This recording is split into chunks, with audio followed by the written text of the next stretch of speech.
ವೀಕ್ಷಕರೇ ನಮಸ್ಕಾರ. ನೀವು ಇಷ್ಟಪಟ್ಟಂತಹ ಸ್ತ್ರೀ ಆಗಿರ್ಬೋದು ಅಥವಾ ಹುಡುಗಿ ಆಗಿರ್ಬೋದು ಅಥವಾ ಹುಡುಗ ಆಗಿರ್ಬೋದು, ನೀವು ಕೇವಲ ಮನೆಯಲ್ಲಿರುವಂತಹ ವಸ್ತುಗಳನ್ನು ಯಾವ ರೀತಿ ಬಳಸ್ಕೊಂಡು ಈ ಒಂದು ವಶೀಕರಣ ತಂತ್ರವನ್ನು ಮಾಡೋದ್ರಿಂದ ನೀವು ಅವರಿಗೆ ಬಂದು ನಿಮ್ಮನ್ನು ಬಂದು ಸೇರ್ಕೊಳ್ತಾರೆ ಅಂತಲೇ ಹೇಳ್ಬೋದು. ವೀಕ್ಷಕರೇ, ಇದಕ್ಕೆ ಈ ಒಂದು ವಶೀಕರಣ ತಂತ್ರ ಮಾಡೋದ್ರಿಂದ ನೀವು ಅವರನ್ನು ಬೇಗ ವಶೀಕರಣ ಮಾಡ್ಕೊಳ್ಬೋದು ಅಂತಲೇ ಹೇಳ್ಬೋದು.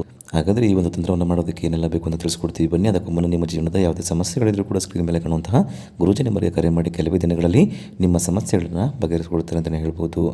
ನೋಡಿ ವೀಕ್ಷಕರೇ, ಇದಕ್ಕೆ ಒಂದು ನಿಂಬೆಹಣ್ಣು ಬೇಕಾಗುತ್ತೆ ಅಷ್ಟೇ. ನಿಮಗೆ ಒಂದು ನಿಂಬೆಹಣ್ಣನ್ನು ತೆಗೆದುಕೊಂಡು ನೀವು ಒಂದು ಮಣ್ಣಿನ ದೀಪವನ್ನು ಇಟ್ಕೊಳ್ಬೇಕಾಗುತ್ತೆ. ದೀಪವನ್ನು ಹಚ್ಕೊಂಡು ನಾವು ತೋರಿಸುವಂತಹ ರೀತಿ ಮಾಡಿದೆ ಆದರೆ ಕೇವಲ ಕೆಲವೇ ದಿನಗಳಲ್ಲಿ ಅವರು ನಿಮ್ಮನ್ನು ಬಂದು ಸೇರಿಕೊಳ್ತಾರೆ, ನಿಮ್ಮನ್ನು ಇಷ್ಟಪಡ್ತಾರೆ ಅಂತಲೇ ಹೇಳ್ಬೋದು. ಈ ಒಂದು ವಿಶೇಷ ತಂತ್ರವನ್ನು ನೀವು ರಾತ್ರಿ ಹೊತ್ತು ಮಾಡಬೇಕಾಗುತ್ತೆ. ನೋಡಿ, ನಿಂಬೆಹಣ್ಣಿಗೆ ಅರಿಶಿಣ ಮತ್ತು ಕುಂಕುಮವನ್ನು ಈ ಥರ ನಾವು ತೋರಿಸುವಂತಹ ರೀತಿ ಹಚ್ಕೊಳ್ಬೇಕಾದ್ರೆ ನೀವು ಯಾರನ್ನು ಇಷ್ಟಪಡ್ತೀರೋ, ನೀವು ಯಾರನ್ನು ವಶೀಕರಣ ಮಾಡ್ಕೋಬೇಕು ಅಂತ ಅಂದ್ಕೊಂಡಿದ್ದೀರೋ ಅವರನ್ನು ನೀವು ಮನಸ್ಸಲ್ಲಿ ಅವರ ಹೆಸರನ್ನು 21 ಸಲ ಜಪಿಸ್ಕೊಳ್ಬೇಕು. ನೋಡಿ, ಅರಿಶಿಣ ಮತ್ತು ಕುಂಕುಮವನ್ನು ಇದರ ಮೇಲೆ ಹಾಕಿ ನೀವು ಜಪಿಸಿಕೊಂಡು ವಶಂ ಎಂದು ಅವರ ಹೆಸರನ್ನು ಸೇರಿಸ್ಕೊಂಡು ಇಷ್ಟ ಸಿದ್ಧಿ ವಸಂ ಅಂತ ಹೇಳ್ಕೊಳ್ಬೇಕು. ಆನಂತರ ನೀವು ಏನಪ್ಪ ಮಾಡ್ತೀರಿ ಅಂದರೆ, ಈ ಒಂದು ನಿಂಬೆಹಣ್ಣನ್ನು ನೀವು ಯಾರನ್ನು ಇಷ್ಟಪಡ್ತೀರೋ ಹುಡುಗ ಅಥವಾ ಹುಡುಗಿ ಅವರ ಮನೆ ಸುತ್ತಮುತ್ತ ಹಿಂದೆ ಆಗಿರ್ಬೋದು ಅಥವಾ ಮುಂದೆ ಆಗಿರ್ಬೋದು ಅವರ ಕಾಣದ ರೀತಿ ನೀವು ಇದನ್ನು ಹೋಗಿ ಬಿಸಾಕಿ ಬಂದು ಕಾಲಲ್ಲಿ ತುಳಿದು ಬರಬೇಕಾದ್ರೆ ನೀವು